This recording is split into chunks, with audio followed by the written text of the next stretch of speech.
Hello, my lovely Sagittarians, and a very warm welcome to your 2021-2022 forecast. The years of transformation have begun, and 2021, although it has a slightly different flavor to 2020, is nonetheless going to be a challenging year in many ways, but also a year of great opportunities and possibilities for transformation and transcendence. Saggies, you're big dreamers. You always want the bigger view, the bigger perspective. And so for this year, it's going to be about breaking out of your old habit patterns. The things that have kept you stuck going round like a wheel, a hamster on the wheel. It's time to step out of those things that you've been repeating time and again that are getting you nowhere, going round and round in a circle. The most important aspect this year that's with us all year is the square from Uranus in Taurus to Saturn in Aquarius.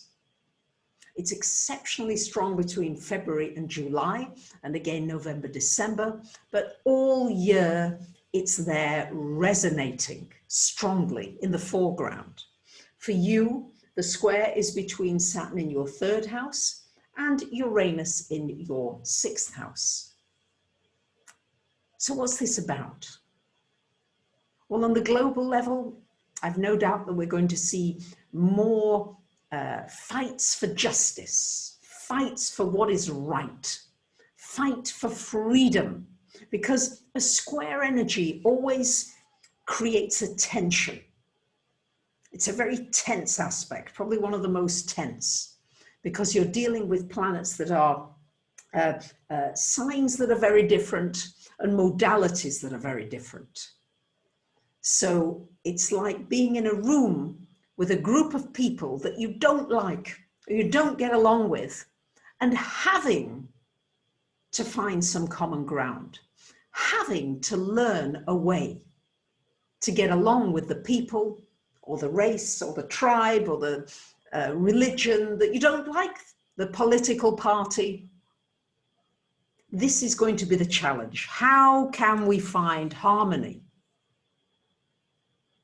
and not feel as though we're being restricted by somebody else? So I think with Saturn in Aquarius, we're going to see probably more restrictions.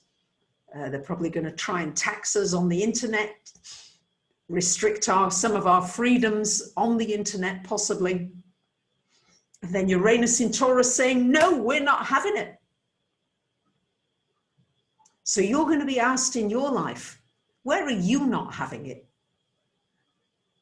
What's really important to you? Uranus in Taurus is shaking up our values. For you, this Uranus in your sixth house of work, of service to others, of health and well-being and healing.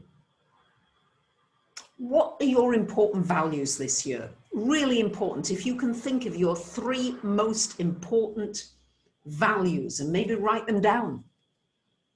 Maybe it's family, maybe it's home, security, work, contribution, community, health. What is it that really matters to you now as we move into this new year? A fresh year, new beginnings. Where are you feeling restricted? Where are you feeling suffocated, like you can't breathe? Where are you feeling as though, I want to break out? Maybe it's in a relationship. Maybe it's to do with your work and your career. Maybe it's time for a new direction. But where are you limiting yourself? And where do you need to have freedom? That's going to be the subject of this year. Structures, where do we need structure? And where is that structure too restrictive? So for you with this third, sixth house emphasis, this is about where are you limiting yourself in your thinking? If you believe you can, you can. If you want that wonderful relationship, if you want to do wonderful work that you enjoy and you really believe it, then you're going to be able to create it. But chances are there's some disruption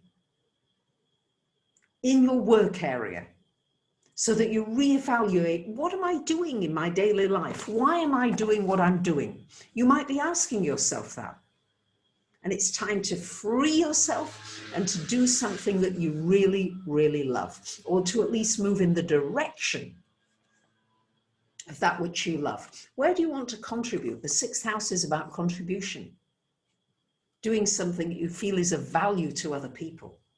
And in that you feel valued and appreciated. So on January the 7th, we've got Mars finally coming out of your fifth house. Been there for months and months, and going into your sixth house. Going to be there until the beginning of March.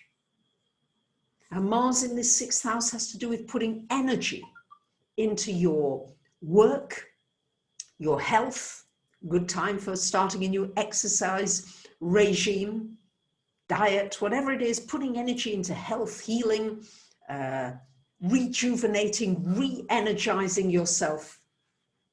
And maybe putting some energy into work, creating some new work habits and patterns. I've talked about the square going on, but that is really it's almost like there's a constant discord going on all year. And how can you learn to turn that discord into something harmonious for you? It's a bit like there may be some difficult lessons to learn, but what am I learning that I'm growing through that's really wonderful?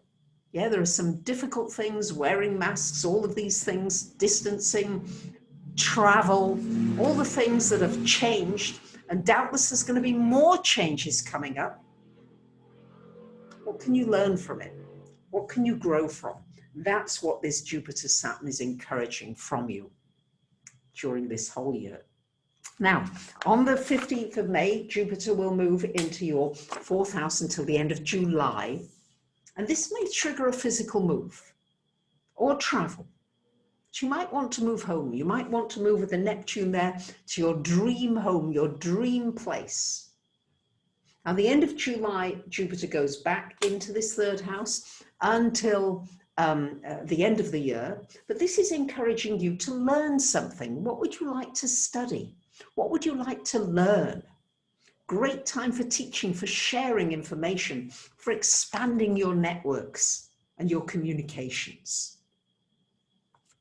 Now, the eclipses begin on May the 29th, the first eclipse in Sagittarius. May the 29th is a lunar eclipse. And on June 10th, we've got a solar eclipse in your relationship house. So by the middle of the year, your relationships are going to be triggered, lovely Sagittarius. It's an opportunity to look at yourself, your value, feeling good about yourself, learning how to do that more and more, and an opportunity for some new beginnings in relationships. You might get into a new relationship. You might renew an existing relationship. On the 19th of November, we've got a lunar eclipse happening in your sixth house. And on the 4th of December, a lovely solar eclipse happening in your sign. So the eclipses are really busy this year.